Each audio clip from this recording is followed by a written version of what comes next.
By the one in whose hand is myself, definitely the son of Maryam will soon descend among you as a just judge.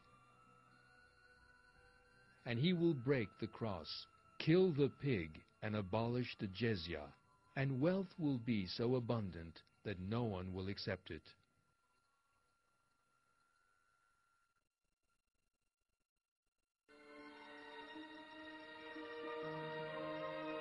Like all the other prophets, the prophet Jesus is a chosen servant charged by God with calling people to the true path. However, the most important characteristic which sets the prophet Jesus apart from the other prophets is the fact that he will return to earth. Contrary to what many people think, the prophet Jesus was not killed by being crucified. The fact that he was not killed is made crystal clear in the Quran, and we are told that God raised him to his presence.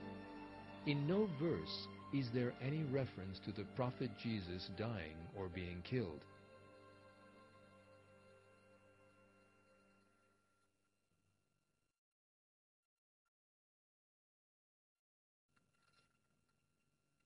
And on account of their saying, "We kill the Messiah, Isa, son of Maryam, messenger of God," they did not kill him, and they did not crucify him, but it was made to seem so to them.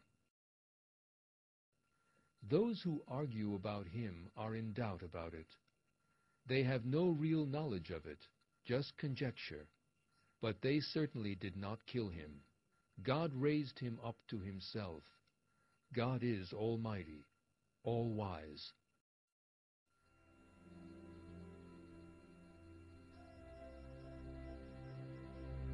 The truth revealed by God in this verse is clear. Incited by the Jews, the Romans attempted to kill the prophet Jesus, but were unsuccessful. The prophet Jesus was not killed. God raised him up into his presence.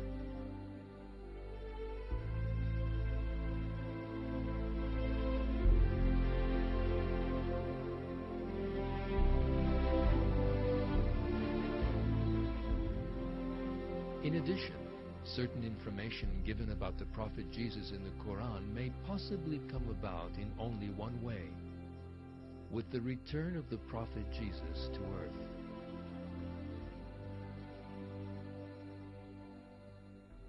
The verse to contain indications that the prophet Jesus will come to earth a second time is the 55th verse of the 3rd surah.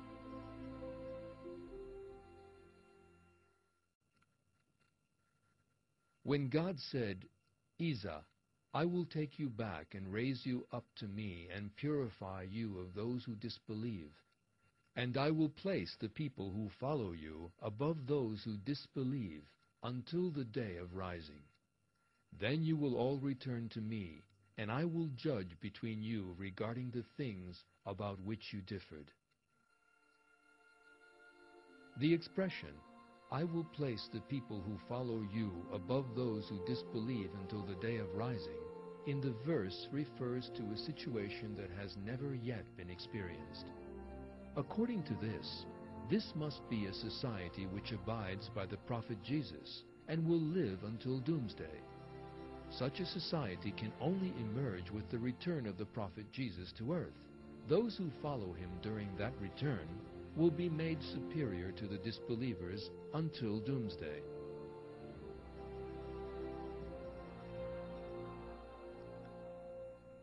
In verse 159 of Surah 4, God gives us very important information about the situation of the prophet Jesus.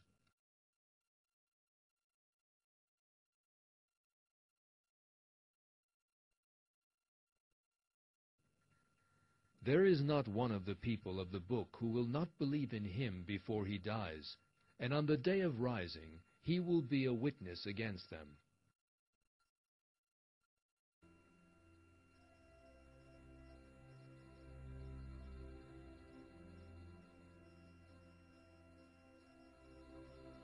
According to the verse, there must be a time when all Christians and Jews believe in the prophet Jesus.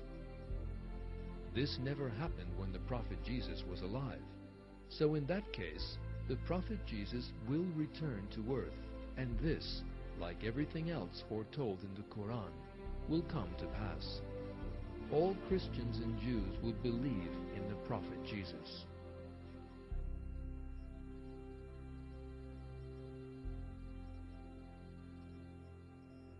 There is a great deal of information in the Quran about the prophet Jesus being sent back to earth. Moreover, tidings of this extraordinary event are given in many of the hadiths of the Prophet, and we are told that in the end times, the period when the Prophet Jesus will be sent, all the earth will be full of peace, justice, and well-being.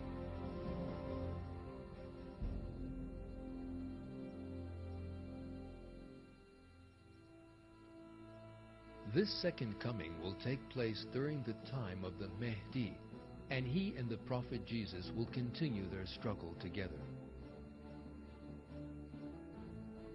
When the Prophet Jesus returns, he will do away with superstitions which are outside the essence of Christianity, such as the belief in the Trinity and monasticism.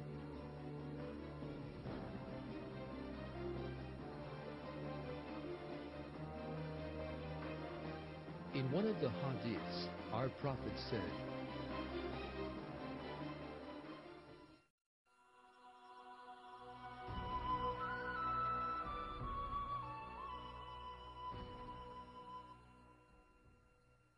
"He will certainly descend to earth.